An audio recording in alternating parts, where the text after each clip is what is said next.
एक दिन गौतम बुद्ध अपने शिष्यों के साथ कुटिया में बैठे हुए थे। सभी शिष्य जानना चाहते थे कि मोक्ष कैसे प्राप्त होता है।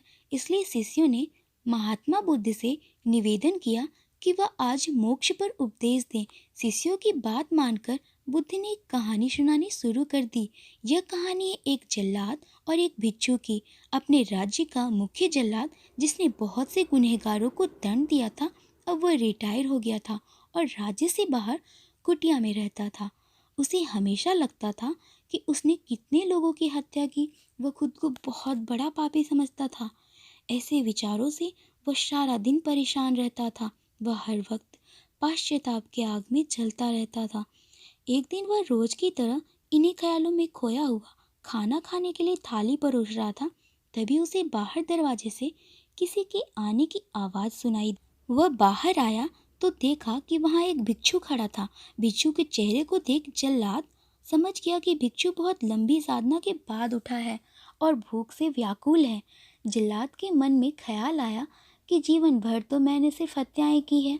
आज मौका मिला है कुछ अच्छा करने का, जिसे गंवाना नहीं चाहिए।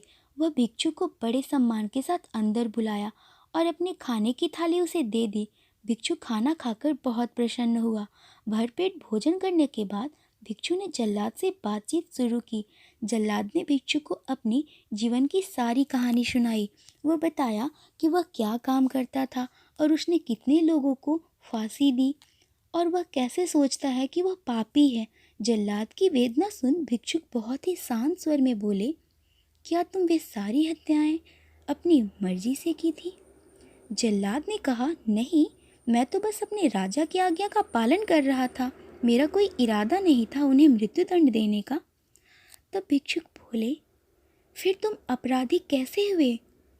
तुम तो अपने राजा के आदेशों का पालन कर रहे थे। तब जाकर जल्लाद को महसूस हुआ कि वह किसी गलत काम के लिए जिम्मेदार नहीं था। अब उसे लगा कि उसका कोई दोष नहीं था, वह तो बस अपनी ड्यूटी कर रहा था। अब जल्लाद का मन पूरी तरह से शांत हो गया। फिर भिक्षुक जल्लाद को उपदेश देकर विदा ले लिए। इस घटना के बाद से जल्लाद बहुत शांत रहने लगा। उसने भिक्षुक द्वारा दिए गए उपदेशों और शिक्षाओं का नियम पूर्वक पालन किया, जिससे उसे ज्ञान की प्राप्ति हुई और उसकी मौत के बाद उसे मोक्ष प्राप्त हुआ। इतना कहकर बुद्ध ने कहानी को विराम दिया। सभी शिष्य बड़े ही आश्चर्य के साथ बुद्ध की ओर देख रहे थे। किसी को समझ नहीं आ रहा था कि जिसने इतनी सारी हत्याएं की हो वह मोक्ष कैसे प्राप्त कर सकता है। तब एक शिष्य ने बुद्ध के सामने अपनी दुविधा रखी। तब महात्मा बुद्ध ने उन्हें समझाया कि भिक्षु के उपदेश से जल्लाद को ज्ञान प्राप्त हो गया था। जल्लाद के पूरे जीवन में पहली बार किसी ने उसे उपदेश दिया था, जिसे उसने बड़े शांतचित्त भाव से सुना और पालन भी किया।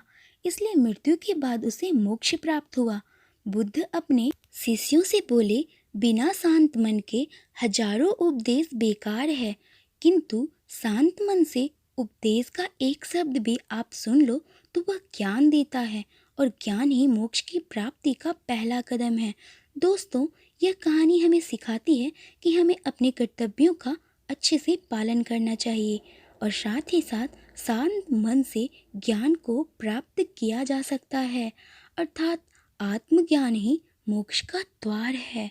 दोस्तों, वीडियो पसंद आया हो तो like, comment, share and subscribe करना बिल्कुल ना भूलें और ऐसे ही अमेजिंग वीडियो के लिए इसके नॉलेज आइकन से जुड़े रहें। Thank you guys, thank you very very much.